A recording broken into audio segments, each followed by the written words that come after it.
The obsession with food, your weight, and your overall appearance. Is it healthy or is it an eating disorder?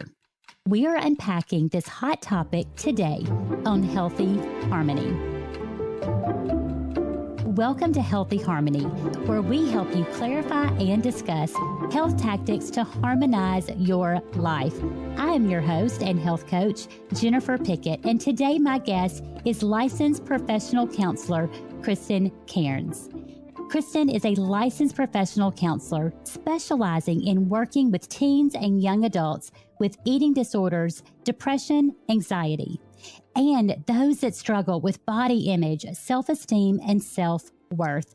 She has worked at all levels of care, from clinical inpatient to partial hospitalization.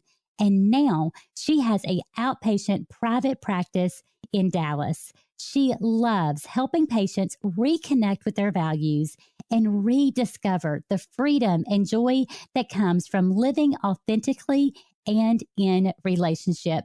Kristen, thank you so much for joining me. How are you today? I'm good. Thank you so much for having me. I'm so excited. This is such an important topic, and I think it is one that has all of us as parents just kind of leaning in a little bit closer to hear the information that you're going to share with us today.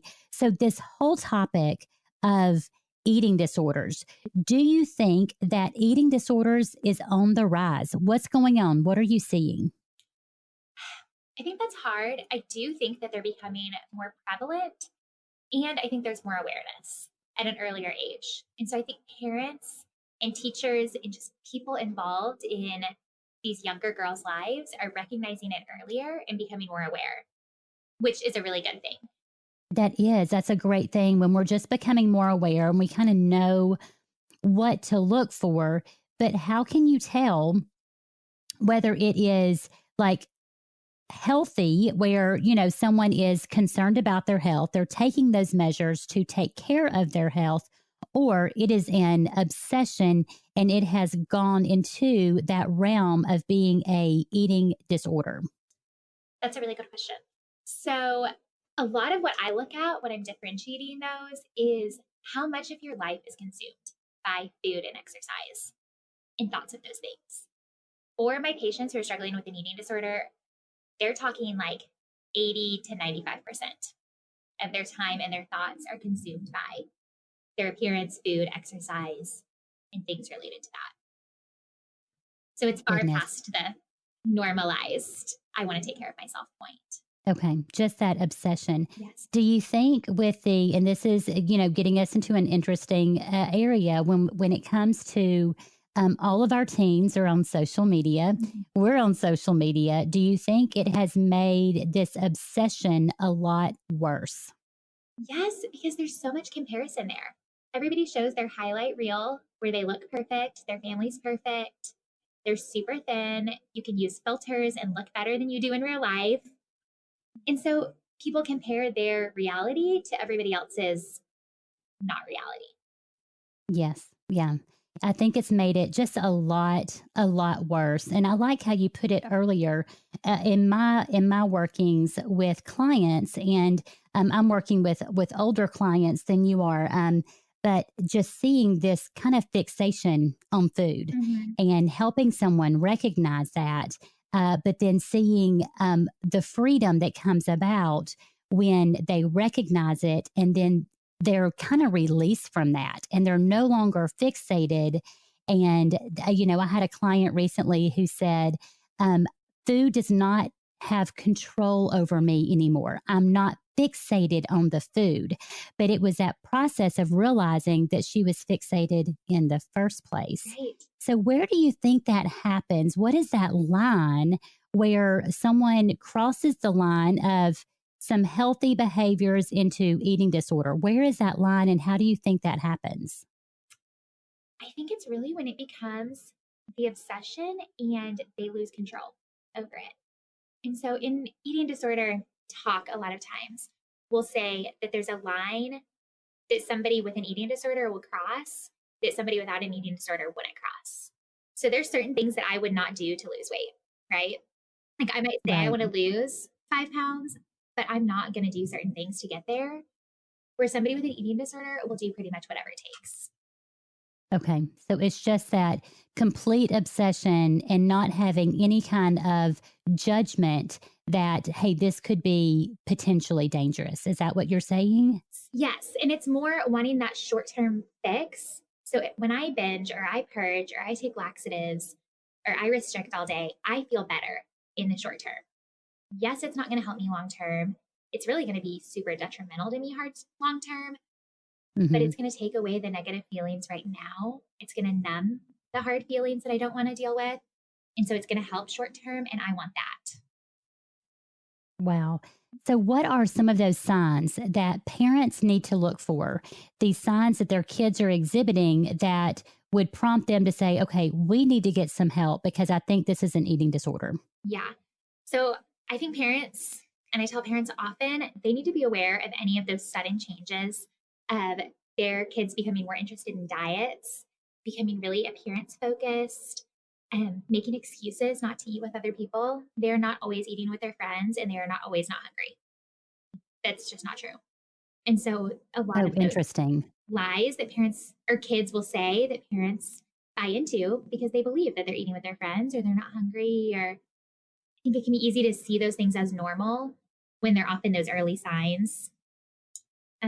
Wearing baggy clothes, looking in mirrors a lot, making negative comments about their body, weight changes, obviously. But again, parents tend to normalize that and say they've been sick, so they've lost weight, or they've just been eating healthier and don't recognize it in the beginning. So I think some of those are the more subtle signs that actually often are indicative of a deeper problem. So, really trying to see those signs early on instead of waiting until it manifests itself into larger problems. Is that what you're saying? Yes. And not being afraid Okay. to ask the hard questions and say, is this deeper? Maybe it's not, Oh, but maybe yeah. it is. And we can catch it earlier, and treatment can just be done faster if we don't wait until it gets really bad. And speaking as a parent, I think that's where it gets really tough sometimes is, are we willing to have those tough conversations? Are we willing to sit down and just talk? Mhm. And I think with our crazy busy schedules, a lot of times those good conversations are missed. And so I think for me, as a parent listening to you, I think one of my takeaways is simply, okay, we've got to be willing to talk about this stuff and ask those tough questions. And obviously our teenagers especially are probably not gonna go right along with that. But to continue to show love and ask those tough questions and allow that time and space for good conversation. Do you have any examples of questions that a parent could ask to find out like what's going on in the head of their teenager or their child? Yeah. I think just being really open ended with it, setting the stage for, hey, I have time. Is there anything that you want to talk about? Is there anything that you're anxious about or worried about? How are you feeling about your body? Especially in those teenage years when their bodies are changing a lot. Being able to have an honest conversation about what is that like for you? And letting them kind of open the stage. I find that too many closed questions, it's easy for teenagers to give yes or no answers and be done if they're uncomfortable with it. If it's a more open conversation, they're more willing to go there and You are decide to so decide. right. You are so right. And I've seen that in coaching. It's interesting because this is what we call the coach approach, right? Uh-huh. The counselor approach is asking those very open-ended questions. Because if we ask the yes or no close-ended questions, we're not going to get that information. And I'm learning too, because I have teenagers, is making sure they know that they can come to me and talk, but also giving them space to do so. And I've even given them the freedom to say, okay, hey, mom, I need to talk to you, but I just need you to listen and not talk. Mm-hmm. And that's hard because as a parent, I really want to fix it. Sure. I want to fix it. I want to offer my suggestions and my advice and let's get done with this and move right along. But I know they have to have the space to just talk and feel heard. And so I think that's another good, some good wisdom that I'm gleaning from you as we're speaking. So I'm curious, what made you go into this subspecialty of counseling? So I knew from a pretty early in my career that I really wanted to work with the teenager, college age, young adult age range.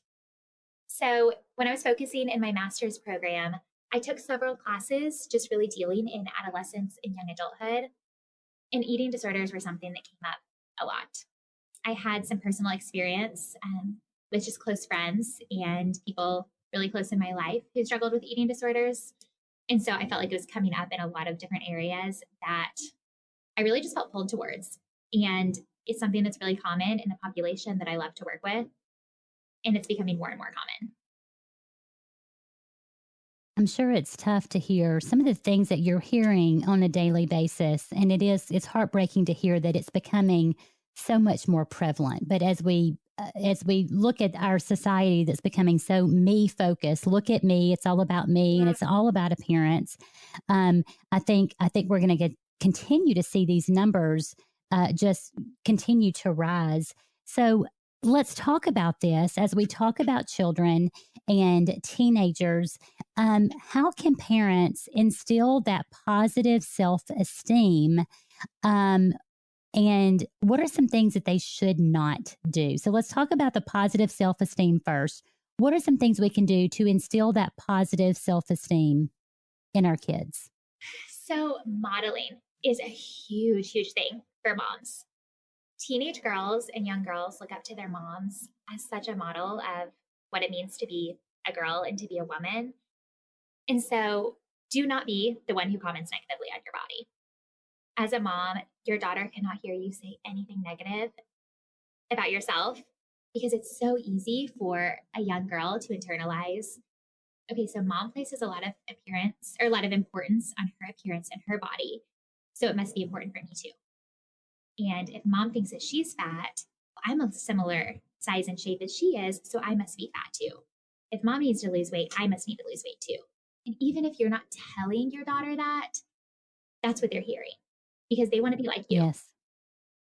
And they're going to model that. Yes. I see this a lot because, again, I get so many clients with just that diet mentality. And it's what we've been taught, it's what society has really infiltrated when it comes to food and nutrition. It's all about the diet. It's about this latest diet and, losing weight and all of this. But I think when a child grows up in that environment with a mom who is constantly talking about her weight and her size and the diet that she's on, and it is in such a negative manner, that has a lifelong impact. Again, going back to my adult clients, as we unpack this, going back to their childhood, I'm seeing a very common thread, and I'm seeing moms who are often on diets and talking about weight. And it was such a negative environment that child grew up to have a lot of funny ideas about their weight. And this was such a negative experience that they have carried with them into adulthood. And it's a big obstacle when it comes to them getting healthy and really combining that physical health and mental and emotional health. So it's just, I could not agree with you more. So obviously the mom needs to really model that. What are some other things that that parents need to not say or not do?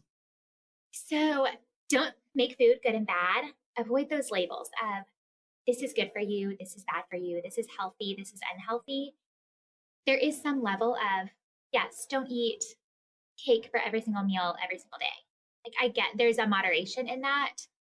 But to somebody with an eating disorder mentality, they tend to be very, very black and white.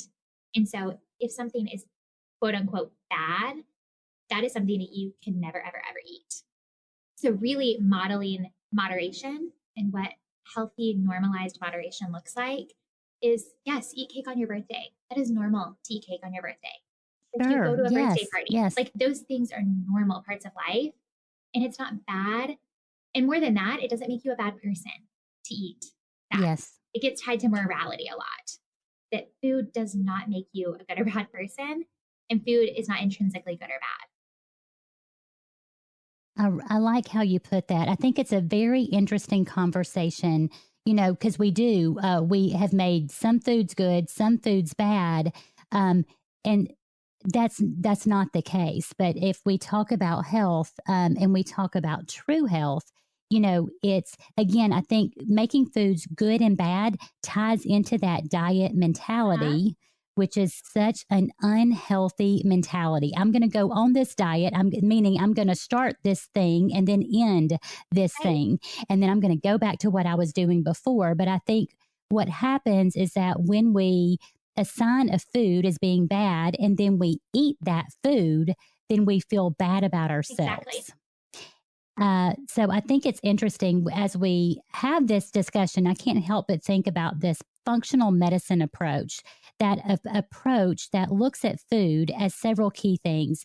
Food is obviously fuel for the body. Your body has to have it, just like gas has to be in the car to make it go. But food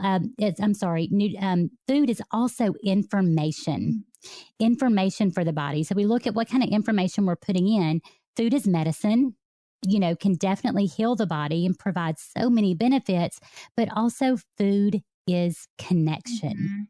So if we start to label certain foods as bad, is it going to interfere with our connection with others? Because we can't get away from the fact that we use food to celebrate. And so that is healthy, that is real, and it's just part of our world. So food is also connection, and I think that's part of it. So how could a family support someone? You know what? Let me go back, Kristen, because I realized something. And I realized that we're talking about eating disorders, and we've had this great discussion. I really want us to take just one step back. Please define some of those eating disorders for us and some things to look for. I think that would be really helpful for our listeners. Sure. Yeah.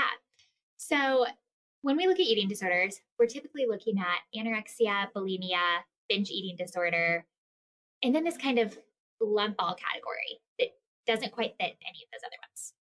So anorexia is primarily restricting your food intake. So you just don't eat enough.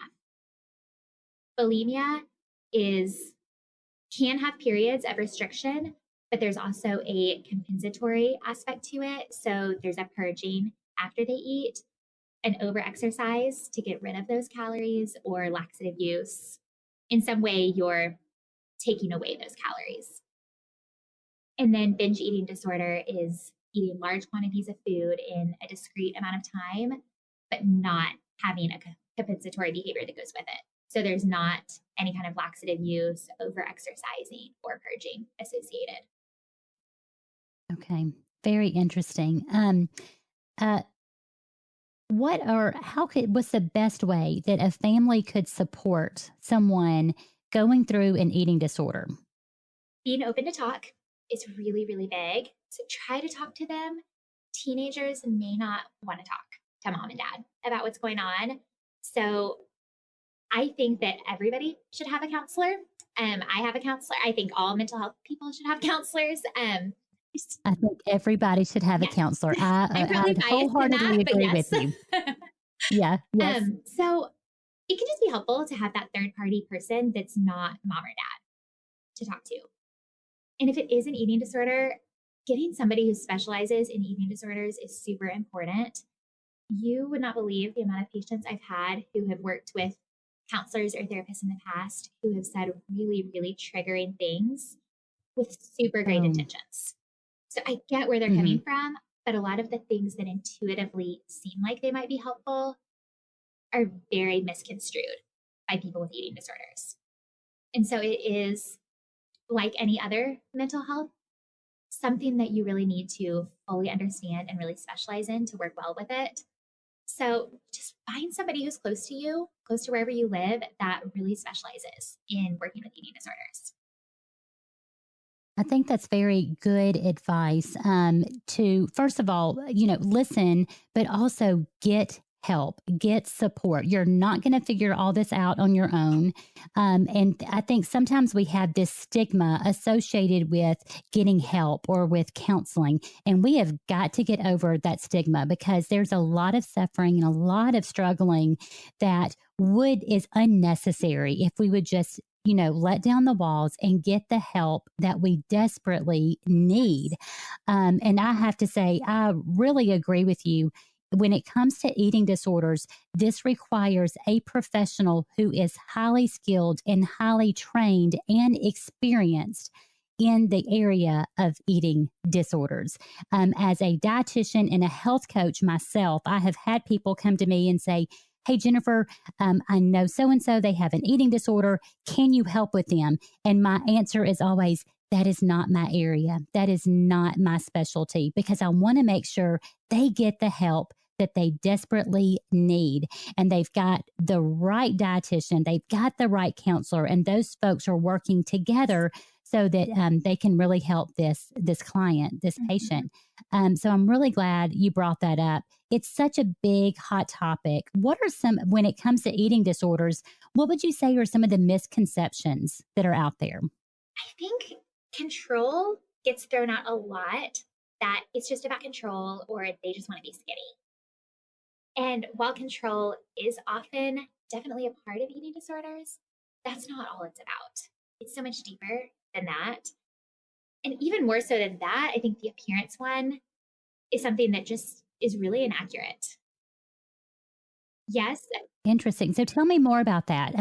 When you say that misconception, are you saying that someone that is concerned with how they look, that's what this is all about, and they should just kind of get over it? Like, what are you saying there? Tell me more about that. Let's unpack that. So it's just deeper than that. Yes, there is an aspect of it that often starts from wanting to get healthy or wanting to lose weight. When we go back into eating disorder history, a lot of that started from, I was 12 and I was playing on a sports team and it got really competitive and I just wanted to be faster, or I wanted to be better at soccer. And so I wanted to lose a little bit of weight, or I just wanted to feel better about myself. And so I went on this diet. But then it flipped the switch from being something that was healthy to being something that was so disordered. And that comes from a lot of deeper roots. And so a lot of times there can be trauma involved with it. Trauma is really, really big with eating disorders. It can be just deeper feelings of inadequacy, lack of self-worth, desire for acceptance. You get so much praise and validation when you lose weight. And so just really seeking those positive, I get so many compliments when I lose weight and people tell me, and that becomes really addictive. Yeah. And now it's not even about what I look like anymore. It's just about people pleasing and getting that validation and support. Positive coping skills. A lot of patients do not have coping skills. And so eating disorders just numb that. So whether you're overly full or you haven't eaten all day, all you can think about is food. And so it numbs that depression, it numbs that anxiety, and you don't have to deal with what's hard when all you can think about is either what you're eating or what you're not eating. It becomes that singular focus, and that is tangible and it's easier than the emotional pain. I think that, as we look at this, it's that question, what are we turning to numb the pain? And clearly with eating disorders, but even outside of those who may not even have that diagnosis, are we using food to cope? Are we using food to numb the pain? And it's so important that people just get the help they need. This has been just so very eye-opening. Is there any other piece of advice or resources that, let's say you've got a parent listening to this podcast and they're like, "Oh goodness, I don't even know what to do, but I'm seeing some warning flags and I'm really concerned." What should they do? What's the best piece of advice you can give them? I say be willing to have really open conversations with your kid about it. Try to see more of what's going on. The NEDA website, it's NEDA, and it's the National Association for Eating Disorders. That website has so much good information. There's a free quiz on it that you can take or your child can take to determine if they need help. And so I think that's just a good starting place because it really breaks down eating disorders in a really tangible, understandable way. So if you're trying to decide, do we need more help? That can be a good first step. There's a book called Life Without Ed that especially teenagers, young adults can really relate to. It's written by Jenny Schaefer, and she's just funny. She's super easy to read. So that's a book that a lot of patients really relate to and like. Those are some fantastic resources. And I really like that you pointed out that there's like a little quiz that would be very helpful in someone determining, hey, is this a bigger issue that we need to get some help with? This has been so very insightful today. It's such a hot topic. I wish we had even more time. I know that you and I could probably spend a lot more time talking because there's so much here. But I want to make sure, first of all, I just want to thank you for spending time with us today. Thank you so much, Kristen. You're welcome. And I want to make sure people know where to find you. So give us your contact information so they know where to find you. So you are always welcome to email me. My email is KristenCarnesCounseling@gmail.com. I also have an Instagram, so you're welcome to follow that. So if you have any questions, I would love to just answer questions, talk to you a little bit. If you're just needing some help and some insight into this, please reach out. I love talking about this kind of stuff, and I would love to be able to help. That is awesome. And what is the name of your practice in Dallas? So Kristen's practice is in Dallas, Texas, where she sees clients. And tell us the name of that practice. It's Kristen Cairns Counseling. And I am at 75 and 635 in Dallas. So it's super easy to get to. It's off 2 major highways. So if you live anywhere in the Metroplex, it's pretty central. Okay, that is fantastic. Kristen, thank you so much for spending time with us today.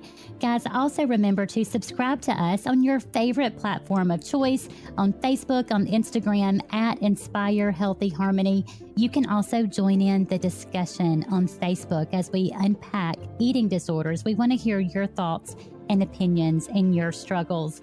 And also, you can always check us out on inspirehealthyharmony.com. So until we meet again, I hope you have a healthy and happy day. Bye, y'all.